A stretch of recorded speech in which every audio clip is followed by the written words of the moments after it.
You stand on the shore of the ocean watching the tide come in. You sense the call of the sea beckoning to take you in further. You step forward little by little, not knowing what to expect, but expecting more. You keep going as the ocean calls you to enter in to deeper waters.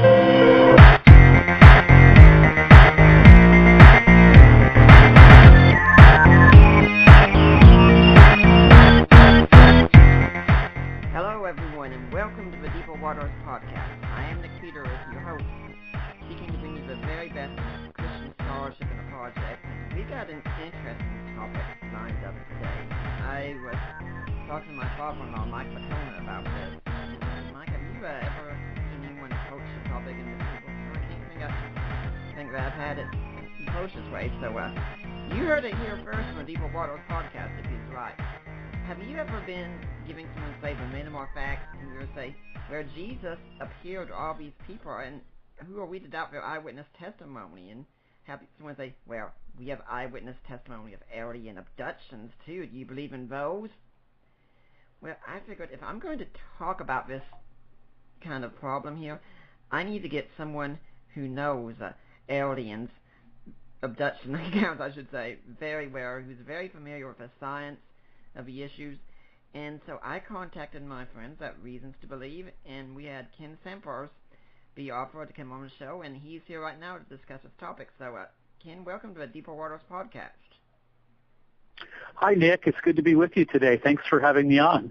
No problem. Let's tell the audience a little bit about you. You were born, you began voraciously studying Christian philosophy and theology when your first for purpose found relief from the Bible. You earned an undergraduate degree in philosophy and social science from Concordia University and an MA in theological studies from Talbot School of Theology. And for 7 years, you worked as a senior research consultant and correspondence editor at the Christian Research Institute, and even co-hosted the popular call-in program, The Bible Answer Man, of Dr. Walter Martin. Great man that he was.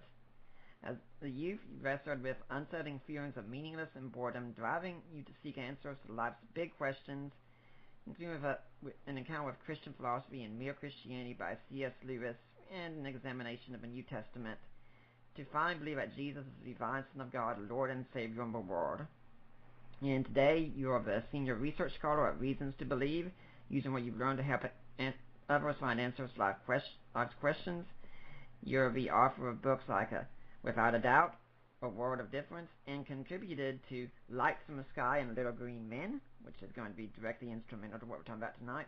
And you have your own podcast with Straight Thinking, and you regularly write for the blog at Reasons to Believe, Today's New Reasons to Believe. You've appeared on numerous radio programs like Voice America Radio, Newsmaker, Frank Pastore Show, Stand to Reason, White Horse Inn, Talk New York, and Issues, etc., as well as participating in debates and dialogues on topics relating to Christian doctrine and apologetics. And you lecture for the Master of Arts program in Christian Apologetics at Biola University and teach adult classes at Christ Reformed Church in Southern California. You have membership in the American Philosophical Association, the Evangelical Philosophical Society and Theological Society, and the Evangelical Press Society. Now that looks like you're the son of a decorated World War II veteran, and you're an enthusiastic student of American history, particularly the Civil War and World War II, something my in-laws will be very interested in.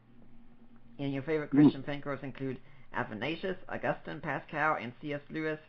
And you're a fan of the Beatles and the Los Angeles Lakers, and you currently live in Southern California with your wife Joan and your 3 children. I'm kind of wondering how you have time for anything else. That's a lot, isn't it? Yeah. I should know something with all of that, yeah. Yep. Now, if my audience hasn't heard of you, doesn't know much about you, tell us a little bit about kind of like the personal story, how you got to be doing what you're doing here. Well, Nick, I grew up as kind of a nominal Roman Catholic. I went to Mass on, Easter Sunday and Christmas and all of the holy days, but I really didn't understand Christianity and really didn't understand Catholicism very well.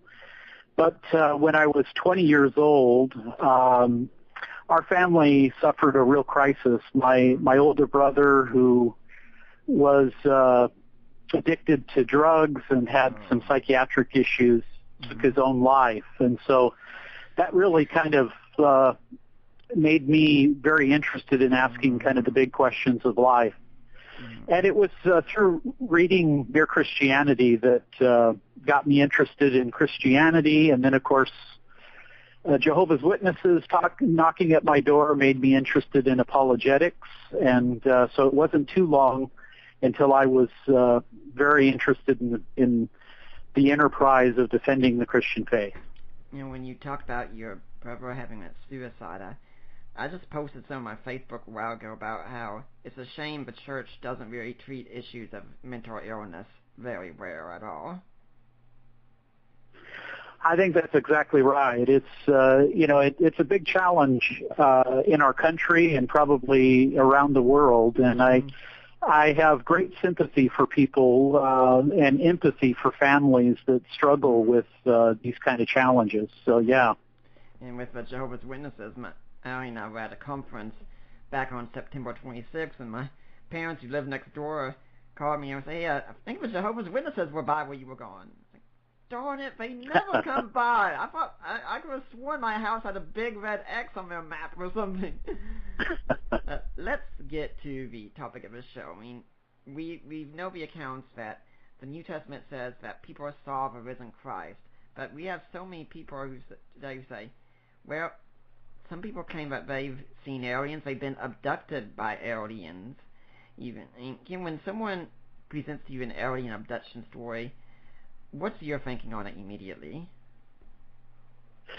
Well, that's a good question. I don't dismiss people who make claims to have seen alien phenomena or a more complex situation like being abducted. But I do think that claims like that have to be passed through a battery of analysis. You know, I want to know, is this claim coherent? Does it really stand up to the facts? And I think oftentimes, when we begin to look at this theory in a broad way, we begin to see that the evidence is often very questionable, and the whole coherence of kind of a UFO alien worldview, I think, is it's not terribly coherent.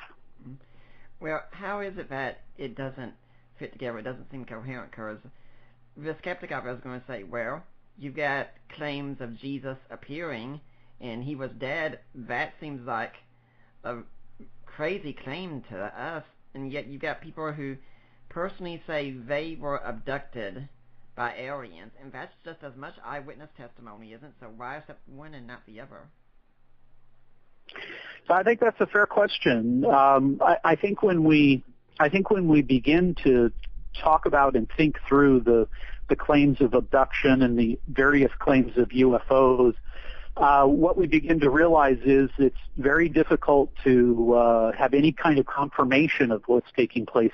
These are often very individualistic type of experiences. Mm-hmm. That's not to say that there aren't various people who have those kinds of experiences, but it's difficult to kind of confirm them. It's difficult to kind of fit it together into a coherent picture of how these kinds of things would take place.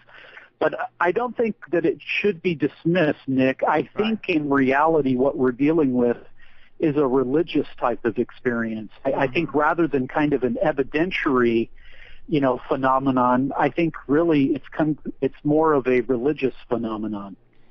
That sounds very interesting to me, because I've got a good friend who's studying abroad right now in New Testament, and he did some work on this once and told me that many of the claims that we find of alien abductions, the descriptions of what people experience, it actually in many ways matches shamanistic rituals going on in Africa and other parts of the world, and says there's usually occult involvement going on when this takes place. I think that corresponds with my own studies. I think that people who are into UFO religion, people who see this as kind of salvation from above, the UFO, the aliens are going to rescue humanity or something of that nature. It does correspond with what I would say sometimes is belief in the occult. Mm-hmm. And so, I think if you put a person on the witness stand and you say, well, tell us about your experience, you're going to see that there's a lot of presumption. You're also going to see that there is some very extreme claims. Now, I take your point. I mean, the resurrection of Jesus, I'm sure, sounded extremely improbable or unbelievable to many people in the first century. Mm-hmm. But it does seem to me that you've got a series of facts with the resurrection that you can compare and you can contrast. I think it's a lot harder to do that with UFO experiences and abduction in particular. Okay, what are some of the problems you often see with abduction accounts that make you say, I'm not so sure if this is the case? Yeah, that's a great question. One question I would ask is, how can I falsify this theory? How does this theory relate to counter evidence? I mean, my colleagues at Reasons to Believe would tell you that the idea of space aliens traversing, trillions and trillions and trillions of miles from other galaxies to get here is a very difficult proposition. Mm-hmm. And so, I would kind of look at the worldview as a whole, but I would also ask, how do I falsify this type of experience? Are these people credible? And are they having what seemingly seems more like a psychic phenomena experience, a religious or psychic phenomena experience? And I think the answer is it seems more religious or more psychic in nature than it does, somebody just observing some unusual phenomenon. Okay, could you explain what you mean when you're saying that what you see or hear about seems more psychic or religious in nature? Because I'm sure some people that these people aren't always worshiping aliens. They're just describing an experience. Why I think it's religious or psychic. Yeah, that's, again, a good inquiry. I think that when we see this and we start talking to people who describe their experiences, it has connections, parallels to occult beliefs, beliefs in the paranormal, kinds of unusual experiences that aren't seen anywhere other than largely in kind of an occult type phenomena. And so I think often the beliefs of the person who claims abduction are rooted at least in New Age, often in more complex occult beliefs. And so I think the phenomenon as a whole and the beliefs of the person, it's more like when people claim to see ghosts. It's more like when people have kind of direct occult experiences than it is kind of, a normal experience where somebody might be a witness to a traffic accident or to a crime. It seems like there is a great deal of presumption, and I want to ask them, well, how is it possible to falsify your experience? Whereas with the resurrection, I mean, if we can discover the tomb, then the New Testament's claim of the resurrection, I think, is imperably damaged. But often with abduction experiences, it's difficult to know how to falsify them. What kind of presumptions do you see taking place when alien abduction stories are given? Yeah, very good. Well, there are kind of three broad theories about how to explain UFOs and abduction types of things. Some people would say that all UFO experiences are just misidentified natural phenomena, and so there's no evidence for alien or UFO type of experience. Other people take what we call an extraterrestrial view, and that is that these are literal spacecrafts, metallic spacecrafts that are traversing long distances to get here, and so these are some kind of extraterrestrial physical beings that we're dealing with. A third interpretation is what we call the extra-dimensional way of thinking, and that is to say that maybe these experiences are spiritual, maybe they're psychic phenomena, and some leading people who write in the field say that a good bit of, these kinds of experiences, again, kind of overlap with psychic religious experiences. So what kind of presumptions do they have? Well, oftentimes they believe they have direct beliefs that are similar to people who believe in the UFO religion. So it could be beliefs in various supernatural realities, or it could possibly be beliefs in beings that are physical. But again, I think the experience that is described still seems more like a religious experience than it does just a normal or an extraordinary type of experience. How does it seem like a religious experience exactly? What are these people usually undergoing that seems religious? Well, they often have experiences that would be similar to people in the occult. There may be kind of psychic experiences. There may be any number of beliefs. It's not like their beliefs would be naturalistic or Christian in orientation. They would believe in any number of types of religious beliefs and practices, and so I think that I think the best way of kind of explaining this phenomenon, especially if you look at the UFO religions, you look at the Raelians, you look at various groups, their kind of worldview and their belief system seems more mystical. It seems more psychic than anything else.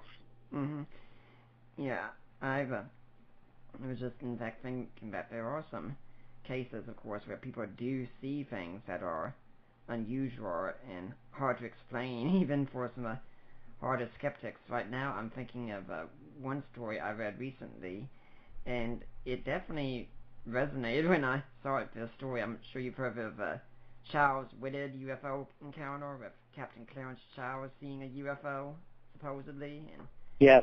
Yeah, I know that story very well because I actually knew his wife growing up. So I saw that. Oh, wow.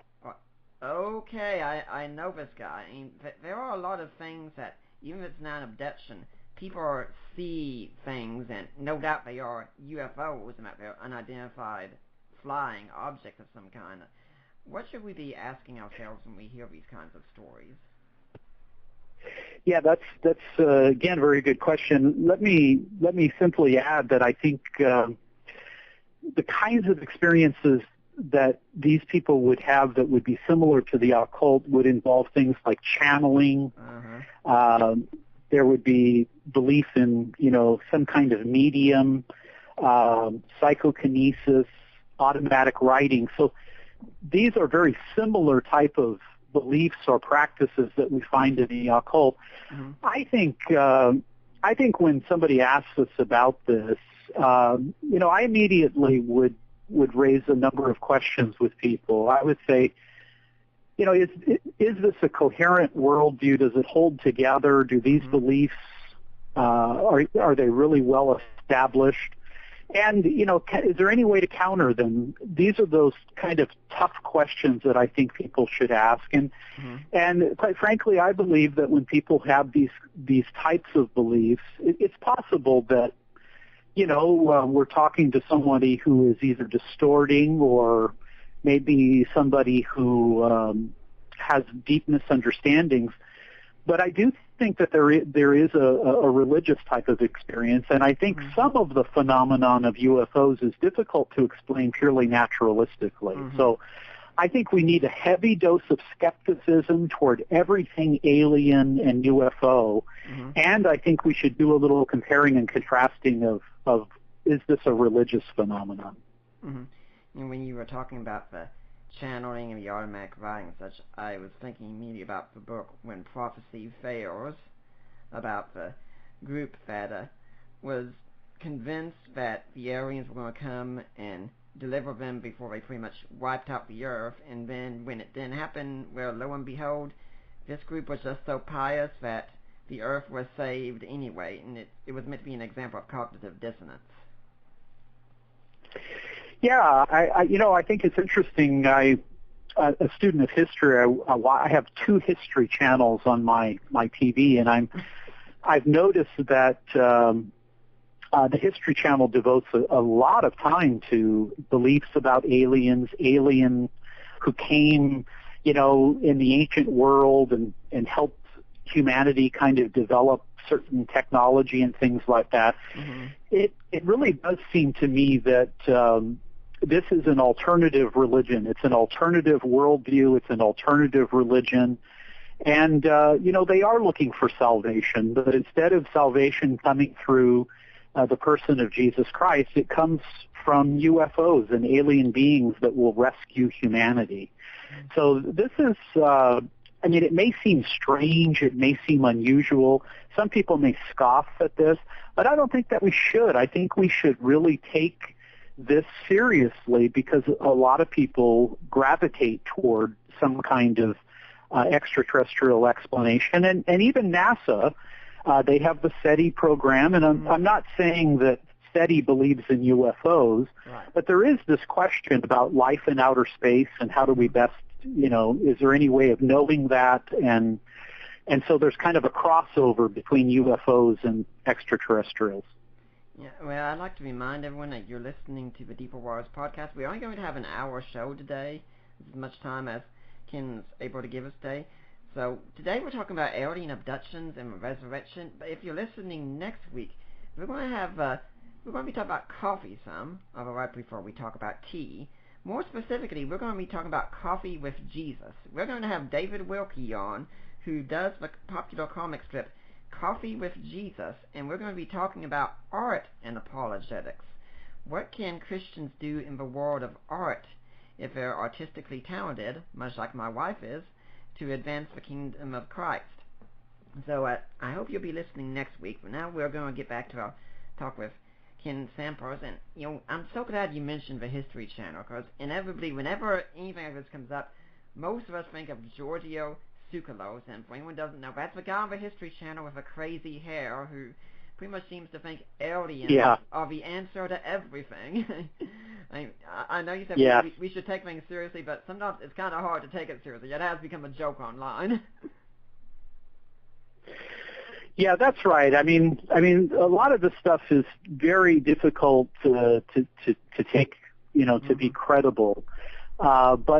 But again, I think if a person kind of rejects Christianity, but they also kind of reject purely a secular worldview, there is this kind of mystical, kind of conspiracy theory kind of way of thinking about this, and so UFOs are very popular in a good percentage of the American population, and a lot of people think that UFOs in some way are a reality. So even though it seems kind of kooky and strange, I think it should be taken seriously, and that's why Hugh Ross and Mark Clark and I wrote that book, Lights in the Sky and Little Green Men, because we wanted to offer, Hugh is an astronomer, Dr. Clark is an expert on the United States government, and I kind of come in and look at the religious aspects. So we wanted to try to give a credible view of thinking about this phenomenon. And so I do take it seriously, and when people say they've seen things, I don't necessarily discount them, but I do want to ask some tough questions. Yeah, I can understand someone being skeptical of the resurrection appearances, and in fact, if they weren't skeptical, I'd probably be even more concerned. Right? I mean, if I just go on to him, Jesus appeared, I was like, oh, okay, I can believe that. Wait, you should have some questions here.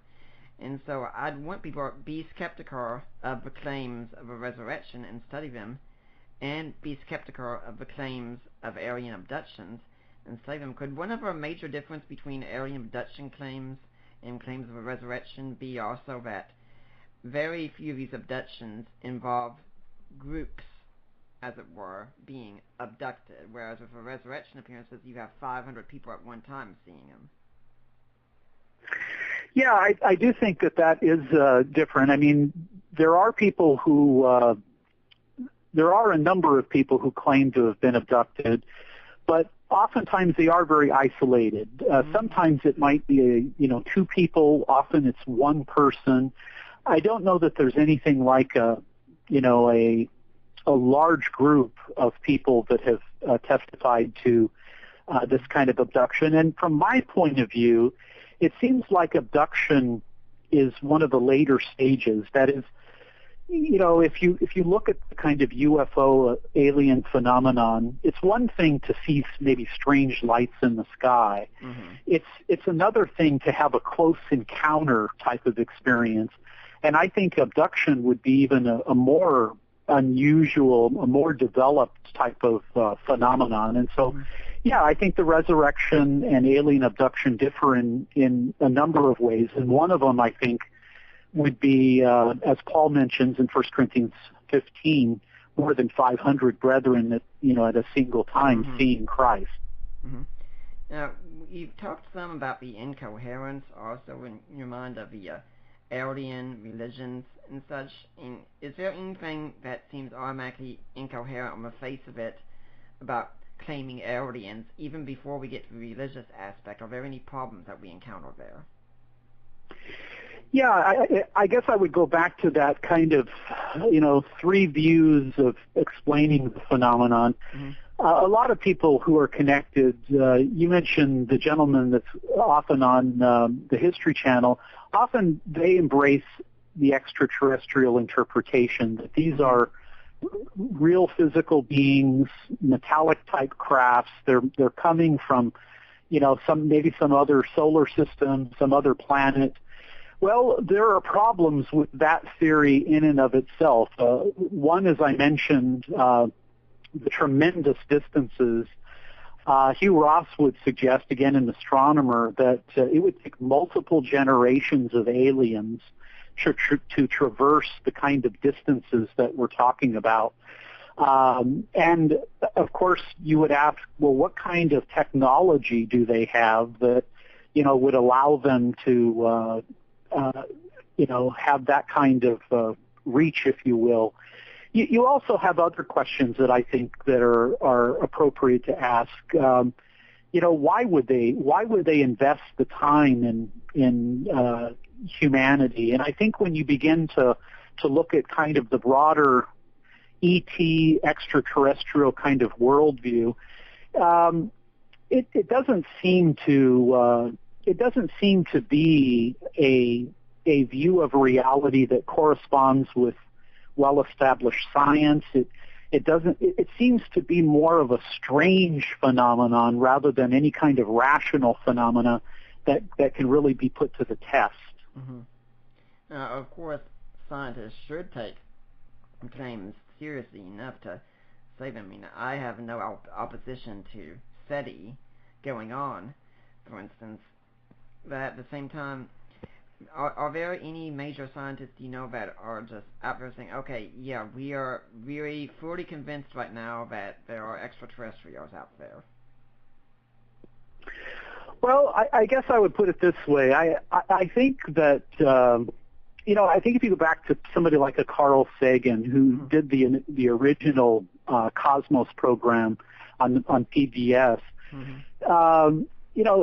several decades ago, there was a strong belief that maybe there was life everywhere in the universe, and that we should expect to discover, the existence of extraterrestrials.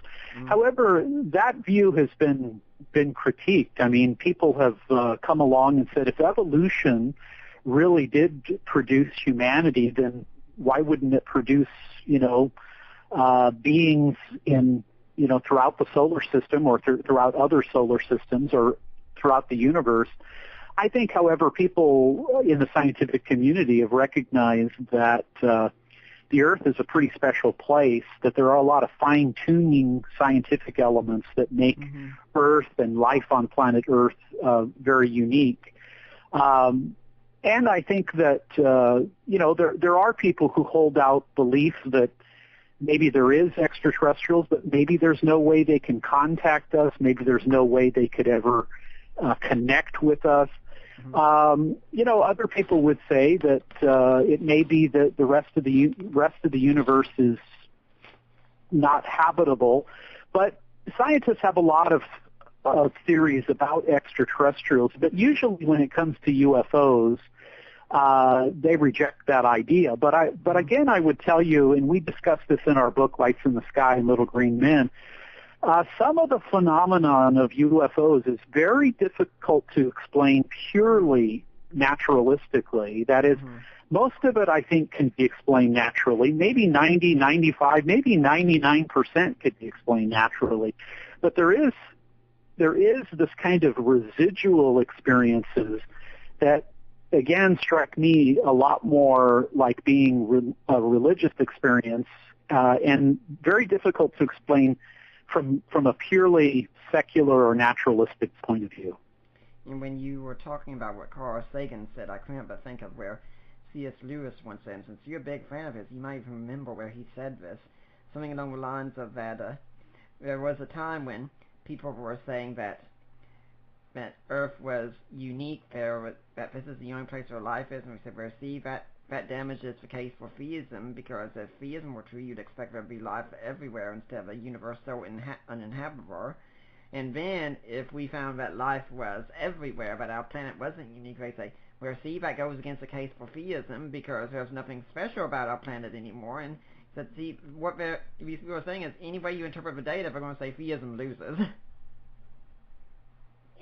I think that's an interesting point. I mean, there are people who would say, no matter what the phenomena, if there's no extraterrestrial beings, then that counts against theism and toward naturalistic evolution. Or if there are beings, that counts against theism.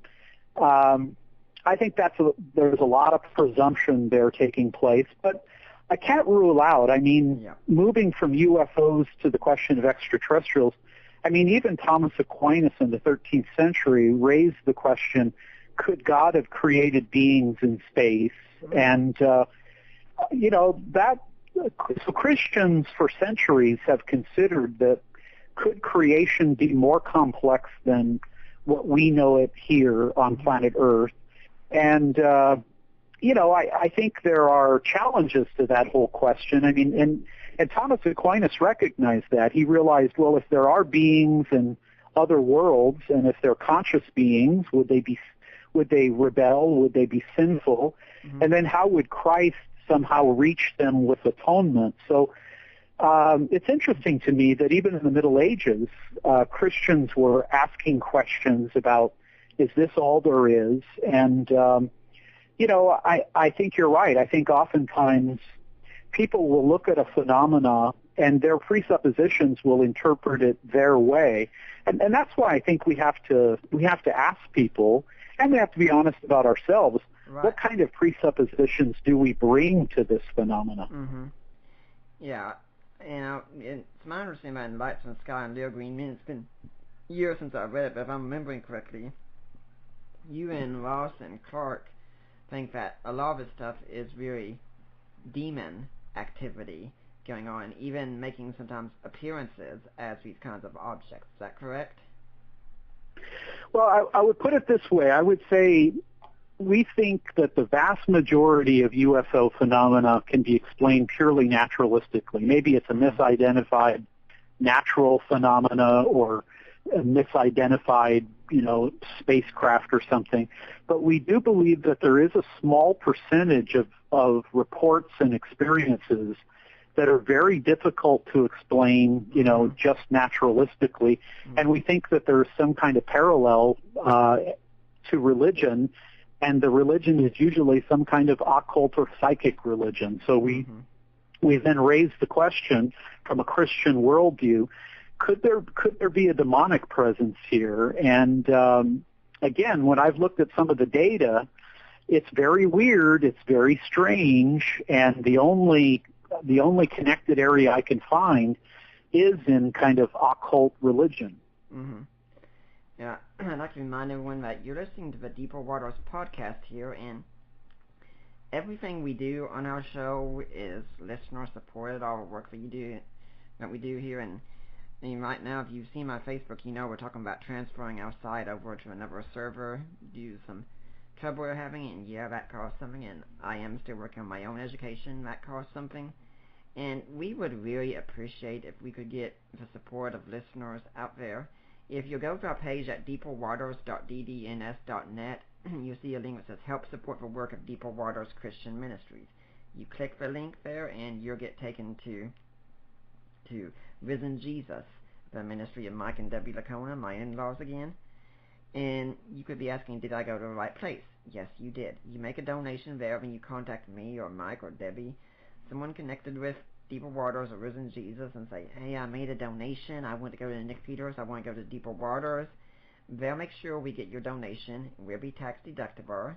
You can support us through Amazon by buying books that we've talked about on the show. And I have updated that recently. So, yeah, pretty much if you've seen it on the show or heard about it here, you can buy it in the Amazon store, through our Amazon store, and we get a small amount of proceeds. And if there's a book that you've heard about on the show and somehow I've missed, let me know. I'll do what I can to get up there, and I try and get both the paper or hardback version and the Kindle version if possible, because I know there are some of you out there that, like me, love your Kindles. And you can also get ebooks that I've had a hand in writing or written myself, such as A Creed for the Ages, or Defining Inerrancy, or Groundless, or look at Dan Barker and his position. And finally, there's a jewelry store we've got where you can buy jewelry to support us. Guys, this is a good way to get in good favor with the ladies in your life, and I know you want to be in good favor with your wives especially. So buy some jewelry and let Lena Clester or myself know you bought the jewelry, and 25% of the proceeds will go to Deeper Waters. Now, Ken, do you have an organization you'd like to have the people donate and support as well? Yeah, first of all, I would say I hope people will support Deep Waters. I've read some of Nick's work, and he does a really good job, so I hope the people will be very supportive of you and your podcast. And I work at Reasons to Believe, which is a science-based organization, and it's evangelical and in its theology, and we have a scholar team of scientists. I'm the only non-scientist on the scholar team. I'm the philosopher theologian. But people can go to reasons.org, and you can take a look at our web page there. There are lots of resources, and there is also a place in which you can donate to the ministry, and we'll use your dollars to try to present really good sources for the truth of historic Christianity. Okay, well, I do want to thank you also for that compliment and reading over the blog. It's very nice to hear. And yes, I do encourage people to support Reasons to Believe. And if you want some more reason, just remember that Hugh Ross was on our show back in April of 2014, on April 5th, and he talked about some of his books out, but we spent a lot of time talking about Asperger's and apologetics, since Hugh Ross is on the spectrum as well, and it was really a fascinating interview, so I encourage you all to listen to it. But getting back to aliens, this seems to happen many times, a lot of cases to me in the West, and could it be because we've moved kind of to an age where we disregard stories of miracles and things of that sort, but we do pay very close attention to scientific claims, and aliens are technically a very scientific claim. So if demonic activity is going to reach modern man here in the West, doing miracles and such isn't going to be the best way, but maybe impersonating as alien beings could be more persuasive. Do you think that could be part of it? Yeah, I think anyone who looks at this phenomenon is going to attempt to try to explain it, try to come to a deeper understanding of it. And I definitely think that UFOs, extraterrestrial, it's scientific or quasi-scientific, and we of course live in an advanced technological age, an age where science is seen as a great authoritative voice about truth and reality. And so, yeah, I think if you mix the idea of kind of an emphasis upon science and technology, and then you also kind of stir the pot a little bit about,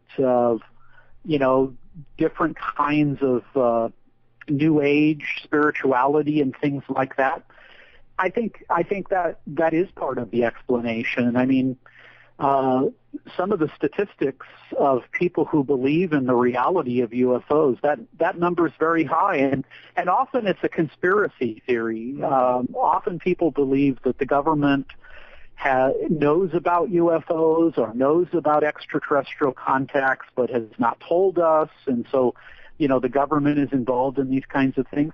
Yeah, I think all of those kinds of elements help to try to explain the kind of phenomenon we're experiencing. And, to speak to a Christian audience for a moment, there is a lot of deception in the world. I mean, the Apostle John says, don't believe every teaching, every doctrine. Don't believe every spirit, but test them. It's not hard for me to believe that that some religions are a counterfeit, and that they are in fact influenced by, spiritual realities, dark spiritual realities. So, I think we have to be very discerning. I think most UFO claims can be explained naturally. I think the vast majority of these kind of cases, there really isn't any kind of ultimate reality behind it. But in some cases, I think there is. And as I said, I think it's more religious, it's more occultic, and it could very well be some kind of counterfeit, because this is very popular. And so with the scientific world and, with various beings from other planets claim to do miracles, I could see how that would be appealing to people. I know you're not Mark Clark, but you did write a book with him and Hugh Ross together, and you did bring up the idea of government being involved in some conspiracy. And my general advice to Christians has been, don't believe conspiracy theories. You need to have really, really, really good evidence before you buy into any of these, because frankly too many Christians seem to jump on the conspiracy theory bandwagon and makes us all look really dumb in the end many times. What are some basic problems with the idea that the government's involved in a cover-up? Yeah, I'm glad you asked that question. And in many ways, Nick, I think the fault of conspiracy theories is similar to the faults of kind of the UFO worldview. I mean, when you look at some of these kind of big government conspiracy theories and you think, well, how many people would have to be involved in this cover-up? I mean, how many people in the government would have to be involved in covering up the fact that maybe Roswell, people actually saw space aliens and they took part of the craft? And I mean, leading people in the United States Air Force would have to be involved, people undoubtedly in the CIA, the president and various people. So I mean, one question that I think it's a good logical question is,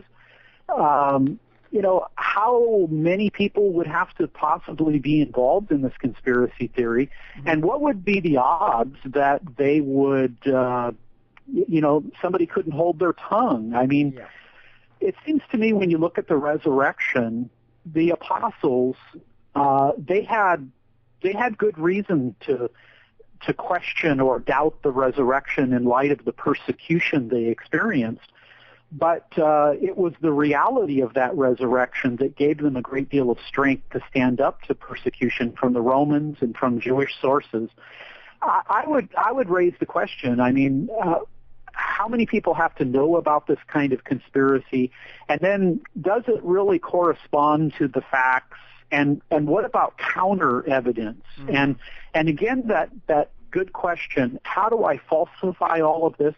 I think a lot of views are simply unacceptable because there's no way to count them false. And if there's no way to count them false, often there's no way to really determine that, that this is verifiable and it's true. I'm really glad you also brought up the thing about people holding their tongue. I mean, people would have to be involved in this huge, massive cover-up. And I know Chuck Colson has talked about the resurrection, that a dozen of us couldn't even keep Watergate covered up for a few weeks, and these guys, ordinary fishermen and such, are supposed to have kept the resurrection cover-up going up on for so long. And then I think about what J. Warner Wallace once said, homicide investigator turned Christian apologist, says that the best conspiracy theory you could ever have is two people working together to commit a crime, and in the end one of them shoots and kills the other one. Yeah, I think that, the old statement, three people can, keep a secret if two of them are dead. And I think that those are, reasonable questions. And I think if we turn around and look at the resurrection and we look at the claims made by the apostles, if they had made it up, I mean, if the apostles had made up this explanation, it seems to me persecution would have immediately led some of them to say, hey, this is a hoax. So conspiracy theories, I like what you said, Nick. You need to be very careful. Christians need to think a lot about being careful in their thinking, because I think we can persuade people and make the gospel look more attractive when we're careful, when we're cautious, when we don't jump on to bandwagons, and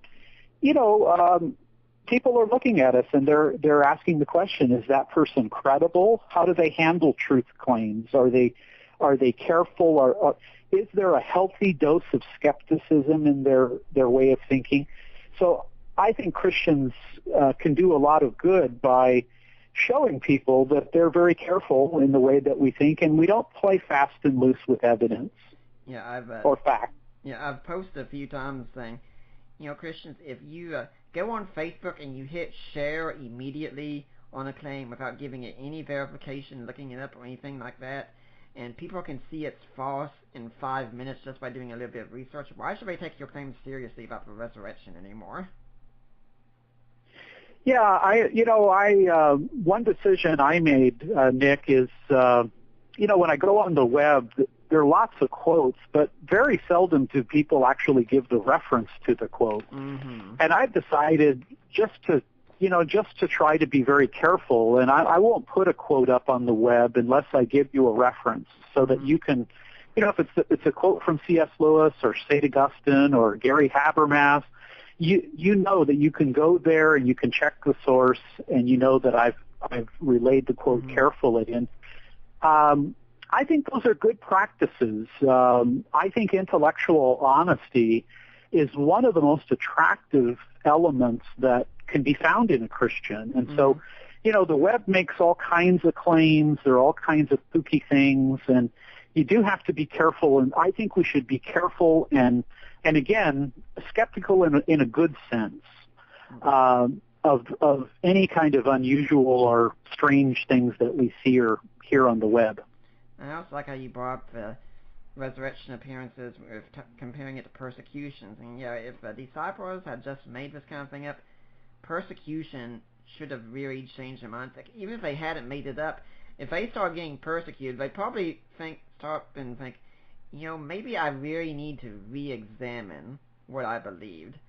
But compared to today, if you claim an alien appearance, you could be on the next talk show. It's a gateway to fame. That's right. That's exactly right. And I think one thing that I do in Lights in the Sky is I also try to point out how unlike Jesus was with people who claim to have alien abductions. I mean, Jesus was a monotheistic Jew. Jesus affirmed the Old Testament, which in Deuteronomy 18 condemns any kind of occult or New Age type belief. Jesus wasn't a visitor from space. He had a family. He was a carpenter. People knew who he was.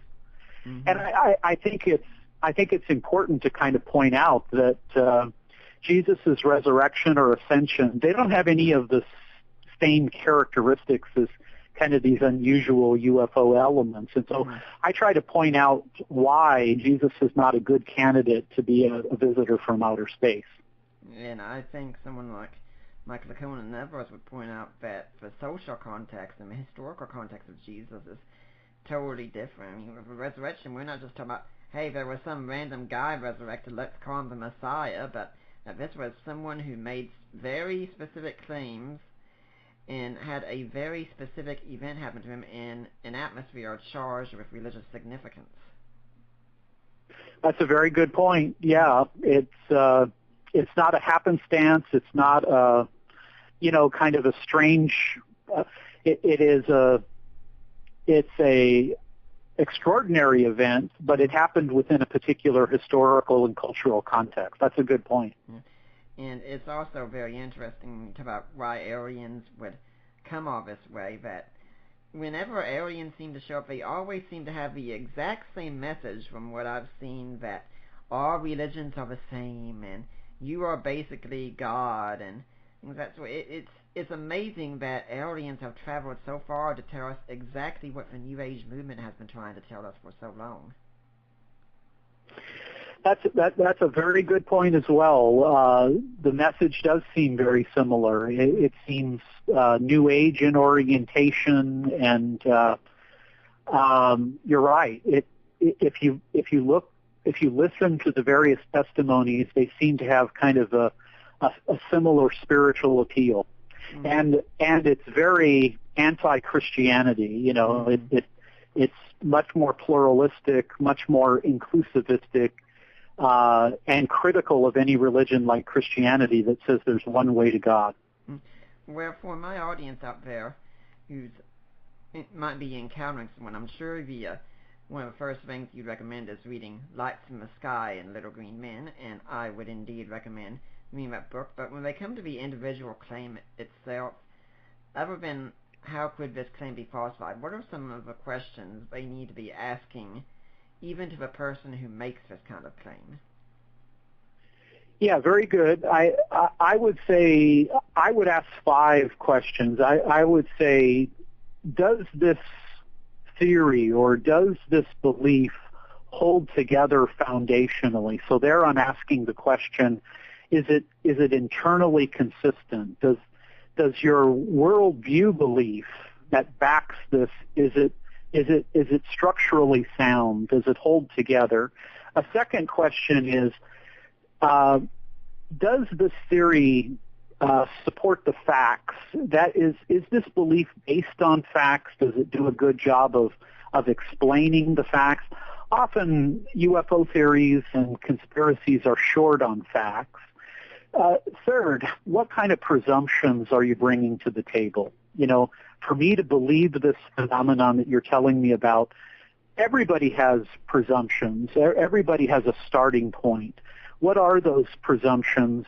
Is there a way of justifying those? Are those viable presumptions? And 4, what about counter evidence? How well does the theory explain evidence that goes against their theory? A good theory is able to be elastic enough to be able to explain potentially counter evidence. And then finally, that question of falsification. How would your belief, your theory, your UFO worldview, how would I go about falsifying it? And again, that brings us back to the resurrection. One thing that I find very appealing about the message of the New Testament is there is a potential way to falsify Christianity. And the Romans and the Jews who were hostile to Jesus, they weren't able to present evidence that could falsify the truth of Christianity. What I want to know is, how would I do that for a UFO worldview? And so those are kind of questions that I hope Christians can kind of take and can communicate to people who have these or claim to have these kind of unusual experiences. I call it kind of a logical tool chest. You're asking really good questions to help people to kind of think through these unusual claims. I couldn't help but think that your logical tool chest really matches a whole lot with what historians use when they verify claims such as, is it ad hoc? Does it have illuminating power? Does it have enough explanatory scope? Does it fit in with the data we know? Things of that sort. It seems like it's the exact same process. Yeah, very much so. I mean, I think there are rational, informed types of questions, a kind of a criteria that we can largely use to analyze any kind of phenomena, whether it's just claims made by people in the historical past or people who have unusual religious claims. And I think that that's a good encouragement to people listening to us to recognize that, being a Christian and being careful in your thinking and being informed as to how people evaluate various claims can be a great thing to learn and use in your discussions with people, because somebody will raise the question, well, how does the resurrection differ from the guy down the street who claims to have been abducted by aliens?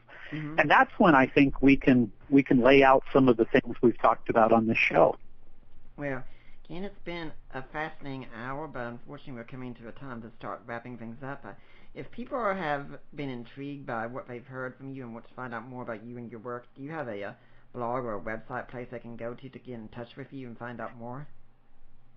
Yeah, the best place to go is reasons.org. That'll take you to the Reasons to Believe website. I have a blog called Reflections that is advertised right there on the Reasons website. And I write articles on theology and philosophy and apologetics, but reasons.org will kind of take you to the central nerve system of RTB's apologetic outreach on the web. Mm-hmm. Is there any final message you'd like to leave with the Deeper Waters audience today?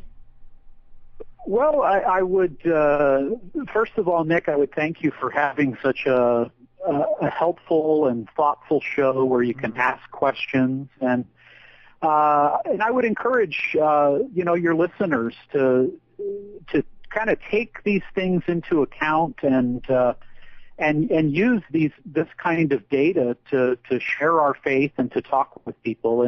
And I want to thank you for the generous invitation to appear on your program. Mm-hmm. My pleasure, and I hope we'll see you back here again sometime.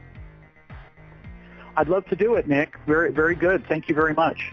I'd like to remind everyone that next week we're going to have David Wilkie coming on. We're going to talk about art and apologetics and probably quite a bit of humor thrown in as we talk about his comic strip as well.